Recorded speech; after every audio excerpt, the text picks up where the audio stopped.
जय श्री राम। नमस्कार प्रिय दर्शकों व श्रोताओं, मैं आपके सामने लाया हूँ शास्त्रों से संबंधित कुछ तत्व शब्द।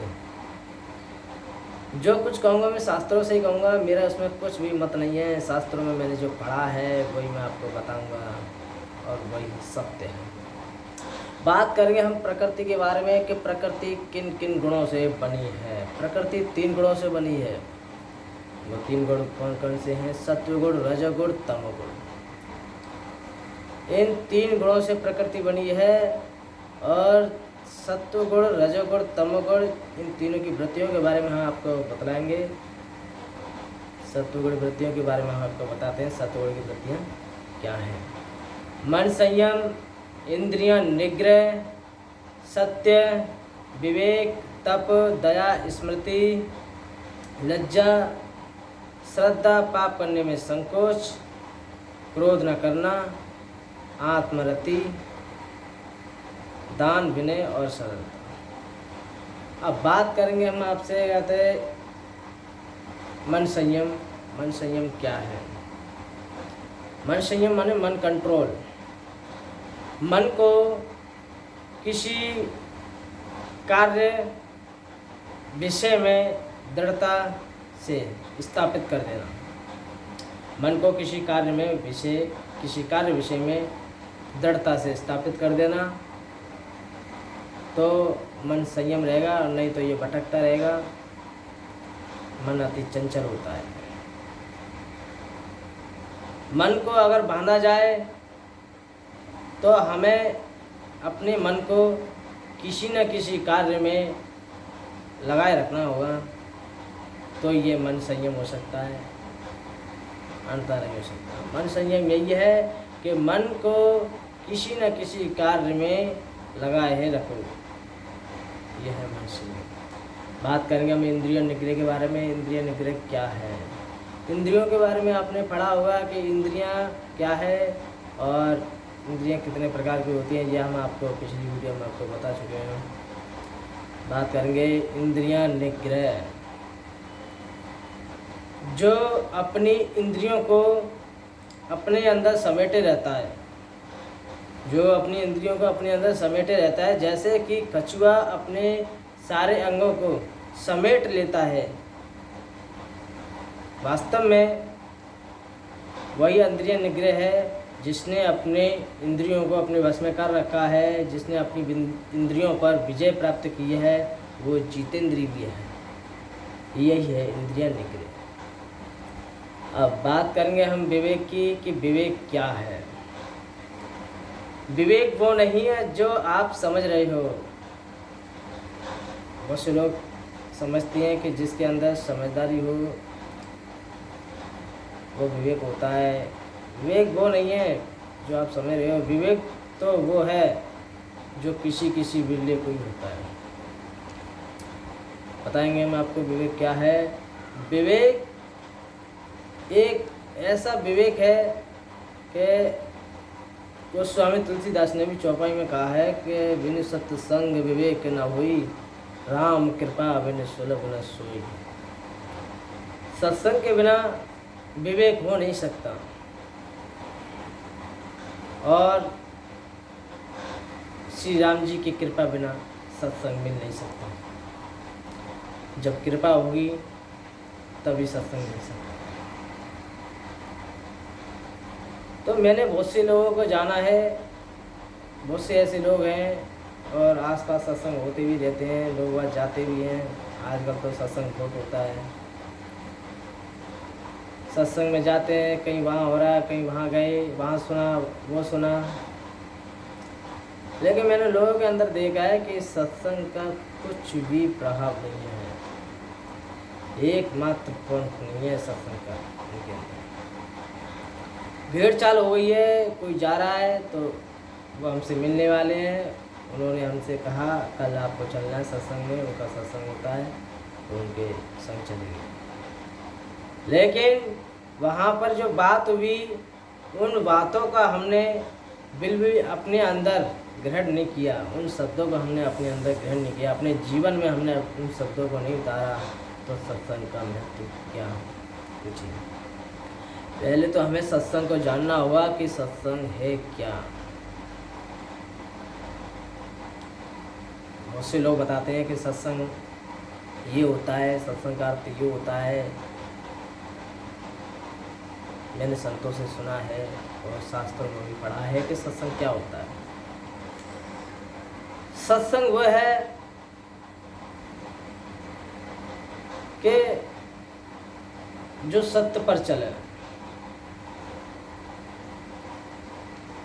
सत्संग वह है जो सत्य पर चले, ज़्यादा से ज़्यादा अपने जीवन में सत्य अपनाए, धर्म पर चले, शास्त्र वेद कर्म कर कर उन आचरणों को अपने अंदर जो लाए। हम अपने जीवन में ज़्यादा से ज़्यादा सत्य का संग करें। सत्य क्या है, उस सत्य को पहचानें। पहले तो अपने अंदर आपको सत्व गुण अपनाने होंगे। जो सत्व गुण हैं वो हमें अपने अंदर अपनाने होंगे कि वो सत्व गुण हैं क्या। अभी मैंने आपको बताया सत्व गुण की वृत्तियाँ। सत्व गुण क्या है? मन, संयम, जप, तप, दान, श्रद्धा, लज्जा, पाप करने में संकोच, इंद्रिय, जो ये चीज़ हैं, ये सत्वगुण की जो वृत्तियाँ हैं वो हमारे अंदर होनी चाहिए।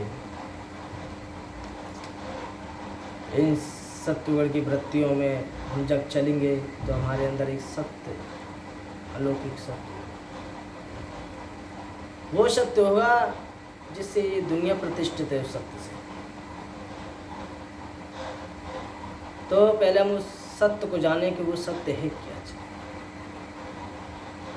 शास्त्रों को पढ़ें तो शास्त्रविद कर्म करें, वो कर्म है क्या, उस कर्म के बारे में हम जानें, उस शास्त्रों के आधार पर हम चलें, तब हमें सत्य का पता पड़ेगी सत्य है क्या। जब हम सत्य का संग करेंगे तो सत्य का संग करने से हमारे अंदर एक सत्य का संग बनेगा। सत्य का संग बनेगा तो वही बात तो सत्संग है। सत्संग तो वही है वास्तविक। एक सत्संग वो भी है जो चार लोग बैठकर ईश्वर के गुणानुवाद करते हैं, ईश्वर की महिमा का वर्णन करते हैं, वो भी तो सत्य है। परमात्मा ने इस पृथ्वी पर आकर बहुत सी लीला की, उन लीलाओं को हम स्मरण करते हैं, उन लीलाओं को हम एक दूसरे से कहते हैं, वो भी तो सत्य है। मैं ये नहीं कह रहा कि वो सत्संग नहीं, वो भी सत्संग है। परमात्मा ने पृथ्वी पर आकर, परमात्मा ने जो पृथ्वी पर आकर जो लीला की हैं वो भी तो सत्य हैं। तो हमें ईश्वर की लीलाओं का गुणानुवाद करना चाहिए, उनकी महिमाओं को हमें गाना चाहिए। तो सत्य वही है जो सत्य का संग है। आज की दुनिया में शास्त्रों को लोग बहुत कम पढ़ते हैं, इधर चले जाते हैं, उधर चले जाते हैं, वहाँ सत्संग हो रहा है वहाँ चले गए। लेकिन हमने अपने अंदर कभी झांका कि आखिर हमने अपने अंदर क्या ग्रहण किया, वहाँ से सुनकर आए क्या ग्रहण किया। किसी की चुगली नहीं करनी चाहिए, किसी से ईर्ष्या नहीं करनी चाहिए है? किसी ने हमारी बुराई की तो हम उससे द्वेष मानते हैं। ये क्या है? ये सत्य है। कोई अपमान कर रहा है, कोई सम्मान कर रहा है, हमें किसी से कोई मतलब नहीं होना चाहिए। हमें तो अपने सत्य पर रहना चाहिए। सत्य को पहचानो, आगे सत्य है क्या। सत्य का हम संग करेंगे तभी तो वो सत्य संग होगा, तभी तो हमें मालूम पड़ेगी कि सत्य संग क्या अर्थ होता क्या है। मैंने ऐसे संतों से सुना है। जब मैं संतों की वाणी को सुनता हूँ तो मैं गदगद अपने आप में होता हूँ कि वाह, ऐसी मधुर वाणी में कहीं सुनने को नहीं मिलेगी। मैंने देखा है वास्तविक जो संत होते हैं वाकई में वो संत होते हैं, उनके एक एक शब्द शास्त्रों से गाते मेल करते हैं। तो यह है वास्तविक सत्संग। तो सत्संग भी गाते हैं हमें उस राम जी की कृपा से ही सुलभ होगा। उस राम जी की जब कृपा होगी तभी हमें वो सत्संग प्राप्त होगा। न जाने हमने कितने पुण्य किए होंगे, कितने हमने अच्छे कर्म किए होंगे,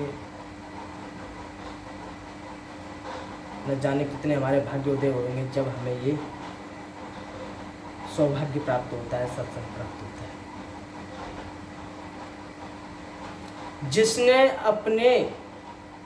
जिसने अपने मन को सत्य में लगा दिया, सत्य के संग में लगा दिया, वो एक सत्संग बन जाता है।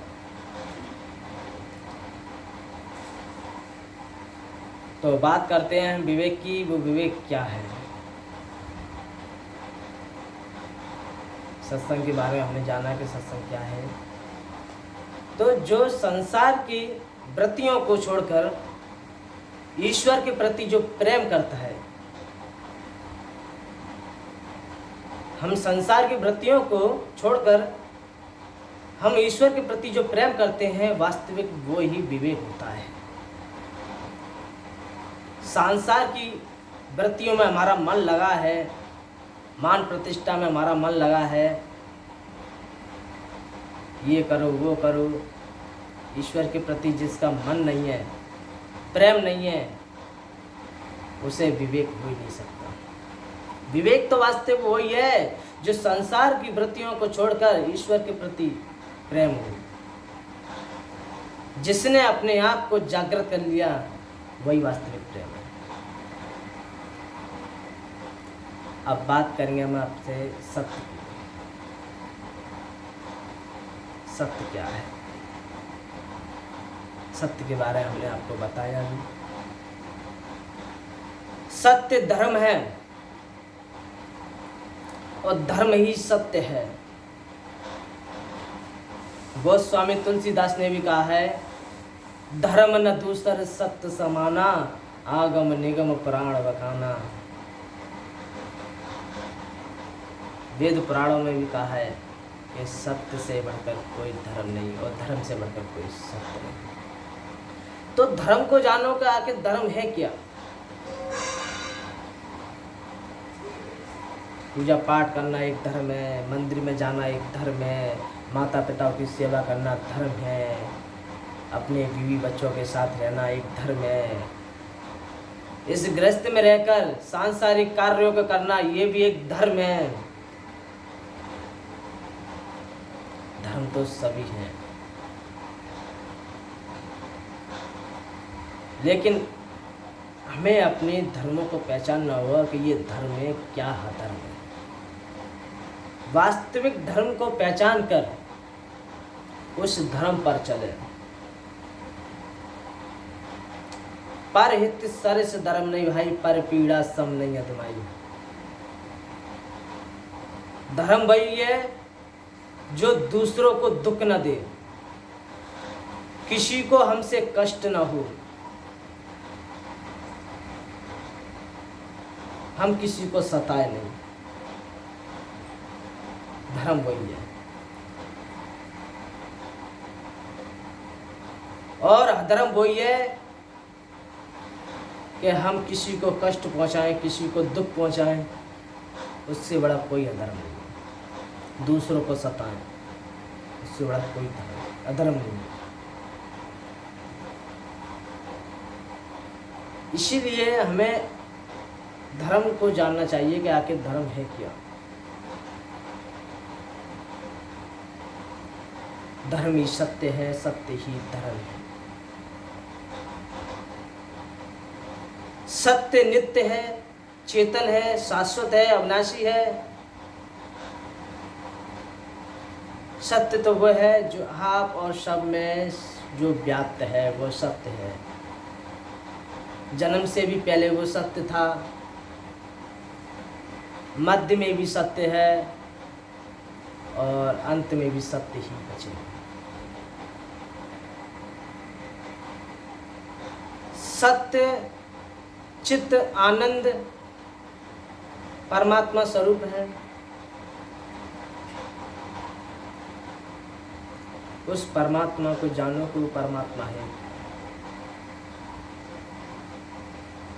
जो दूसरों के हित में जो लगे रहते हैं निस्वार्थ, वो परमात्मा ही तो होते हैं।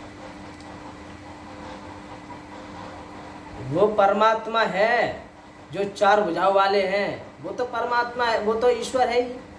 लेकिन इंसानों के रूप में भी जो सत्व गुणी जिनके अंदर हैं, उन्हें आज तक किसी ने खोजा कि वो भी परमात्मा है।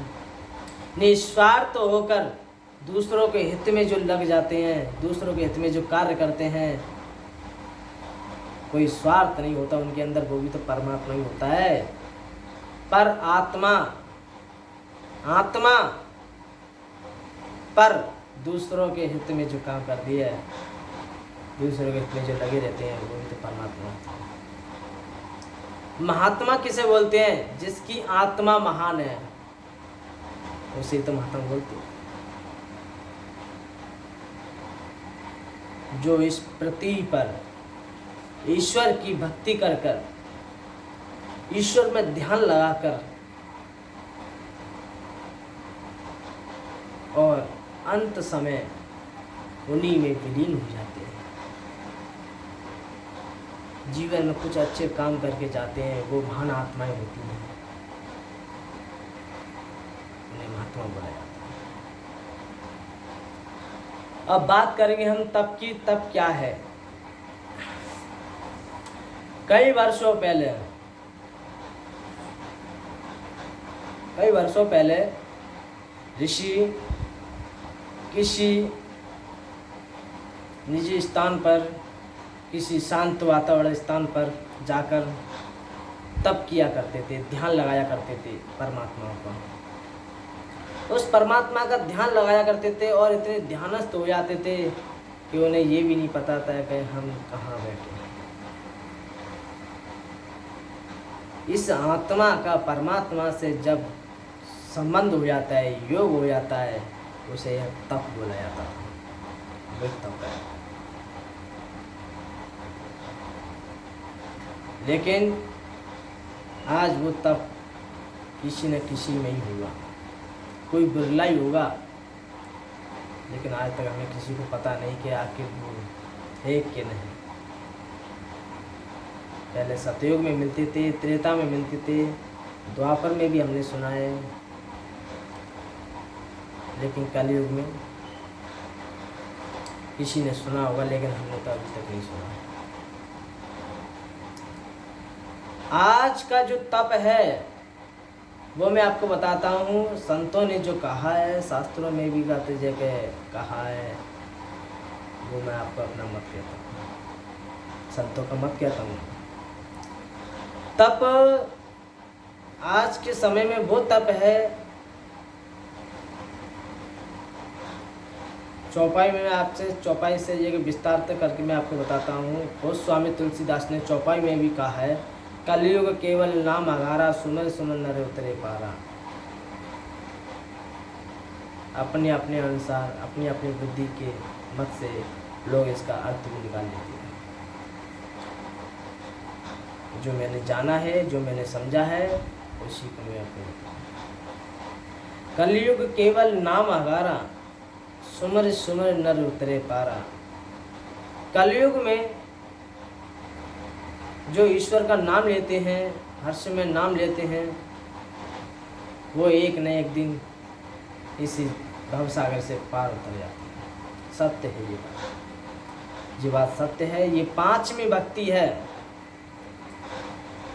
जब शबरी ने श्री राम जी से कहा था कि मैं अब संसार से विदा लेना चाहती हूँ, मुझे गुरु का आदेश है कि आप मुझे अपनी भक्ति प्रदान करें, तो श्री राम जी ने शबरी को जो भक्ति प्रदान की थी, उसमें पांचवी भक्ति थी, मंत्र जाप मम दृढ़ विश्वासा, पंचन भजन सुख वेद प्रकाशा। मंत्र जाप मम दृढ़ विश्वासा। जिसको मंत्र में दृढ़ और विश्वास हो जाता है, और इस दृढ़ विश्वास होते ही वो इस मंत्र का जाप करता है, जाप करता रहता है, राम जय श्री राम, जय श्री कृष्ण, जय श्री राधे, लगे रहते हैं अपने अपने। ऐसा करते करते करते करते हर समय करते करते उनके अंदर वो भक्ति जागृत हो जाती है पांचवी।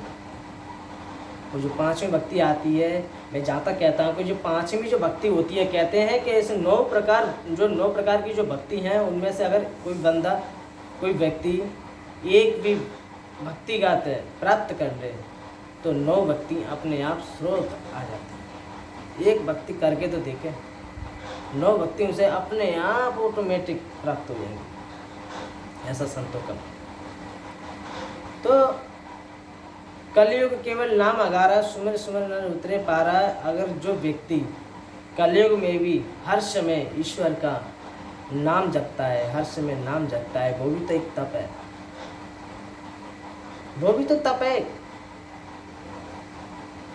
आज के कलयुग में वो सबसे बड़ा तप है जो हर समय काम करते समय, काम करते कोई भी काम कर रहे हैं तो प्रभु का नाम ले रहे हैं, झाड़ू लगा रहे हैं। जो स्त्रियां होती हैं अपने घर में झाड़ू लगाती हैं और भी काम करती हैं अदरवाइज किचन में, तो वो हर समय का तो गुनगुनाती रहती हैं, कोई ना कोई गाना मिल ही जाता है। इसी प्रकार जो भक्त होते हैं वो भी अपने अंदर इसी धुन को हर समय चलाते रहते हैं, जय श्री राम, जय श्री राम, जय श्री कृष्ण, जय श्री कृष्ण, श्री कृष्ण गोविंद हरे मुरारे, हे नाथ नारायण वासुदेवा, कोई ना कोई भजन चलता है। वो भी तो एक तप है। गोस्वामी तुलसीदास ने एक और चौपाई कही है, करशो कर्म करूं विधनाना, मन राखूं जब कृपा निदाना। नाना प्रकार से हम अपने हाथों से नाना प्रकार के कर्म करते हैं, नाना प्रकार के कर्म करते हैं, करते रहे, लेकिन इस मुख से श्री हरि का नाम जपते रहे, अपना मन श्री हरि के चरणों में लगाते रहें, उससे बड़ा कोई तप नहीं है। और जिसके अंदर ये चीज़ नहीं है, नहीं तो तप है। जो किसी बंदे के अंदर अगर ये चीज़ नहीं है कि वो नाम नहीं लेता, स्मरण नहीं करता, अपना मन प्रभु के चरणों में नहीं लगाता, संसार की वृत्तियों में जो लगा पड़ा है, कर्म करता जा रहा है, कर्म करता जा रहा है, लेकिन ये चीज़ नहीं है, तो उसके सबरे काम अधूरे हैं, वो तप नहीं है। तप तो तभी है जब हम किसी कार्य को कर रहे हैं, नाना प्रकार से हाथों से अपने कर्म कर रहे हैं, लेकिन मन उनके चरणों में होना चाहिए, मुख पे श्री हरि का नाम होना चाहिए, ईश्वर का नाम होना चाहिए इस मुख पर, वही तप है, इससे बड़ा कोई तप नहीं। अब हम आपको आते हैं सत्वगुण की वृत्तियों के बारे में, और भी जो वृत्तियाँ बची हैं वो हम आपको अगली वीडियो में बताएंगे, वो वृत्तियाँ और कौन कौन सी हैं। जब तक हम आपसे विराम लेते हैं, जय श्री राम।